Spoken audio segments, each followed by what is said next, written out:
This math help video is on partial derivatives.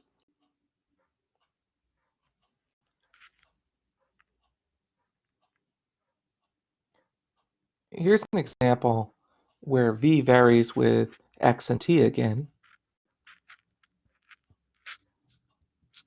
but just in a more complicated way.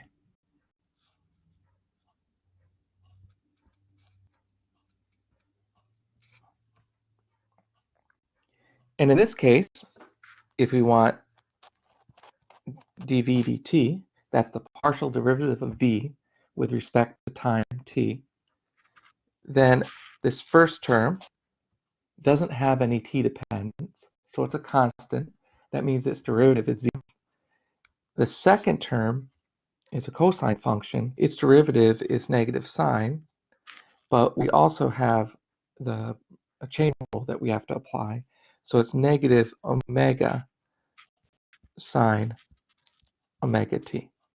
And that's the derivative with respect to t. The partial derivative with respect to x, we look at that first term.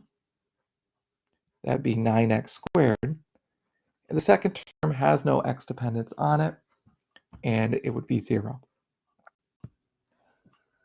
Here's another combination that might arise.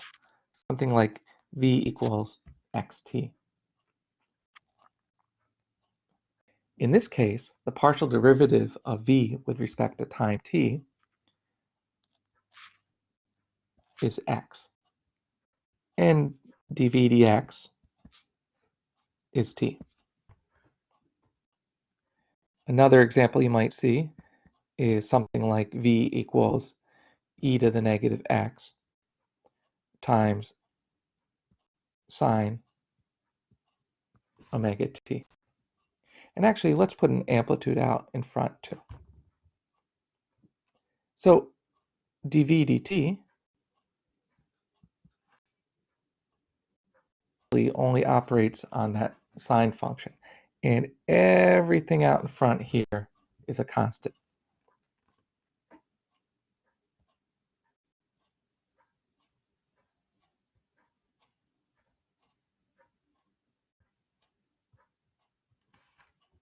And that's the answer. dv dx really only cares about that circle term. That's the part we have to take the derivative of, and the underlying term just appears as a constant.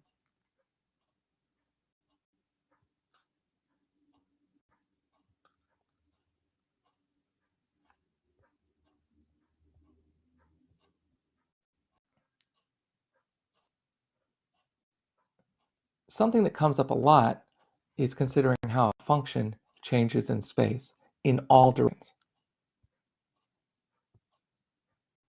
So here's my x-axis. Here's my vertical coordinate z, and then going off into the page is my y-coordinate. So I can come up with some function that varies in x, y, and z. And let's add in time too. So v equals 2x to the 5th plus y plus e to the negative z.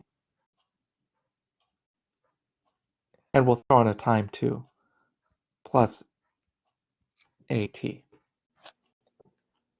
dx, the partial derivative of v with respect to x,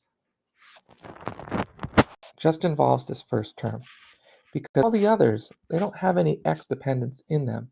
Therefore, they are constant when we're doing this operation of calculating this partial derivative.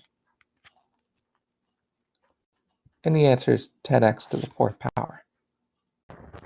dv dy only looks at that second term. That's the only one with y variability.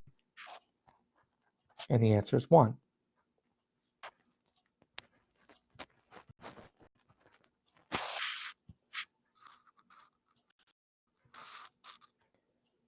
dv dz only looks at this third term. It's negative e to the negative z. And then finally, we can look at time.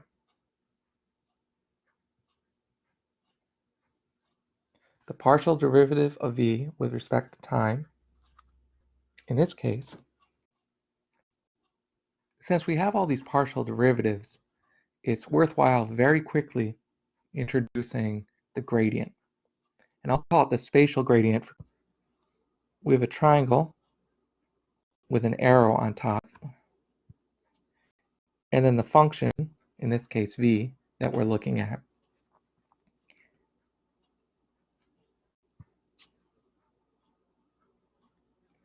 That spatial gradient equals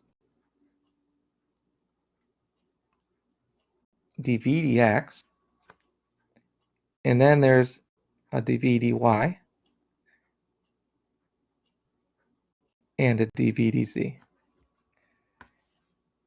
But these are different components of a vector. That's why we have the arrow on top of the triangle to indicate a vector. And one way to write that is you could have this I with a hat on top, a J with a hat on top, and a K with a hat on top. And what that means is dv dx is the component of the vector in the x direction, or that I direction. And dv dy is the component of the vector in the y direction, or the j direction.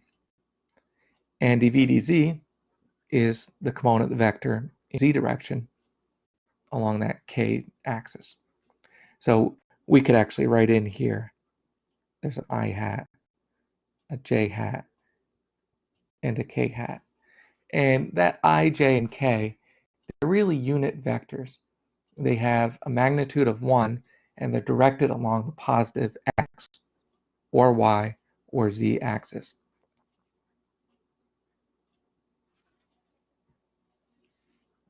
One other way you often see it written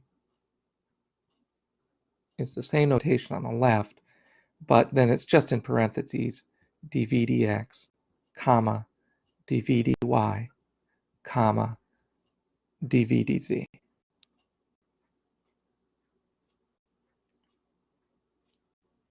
I hope that helps your math.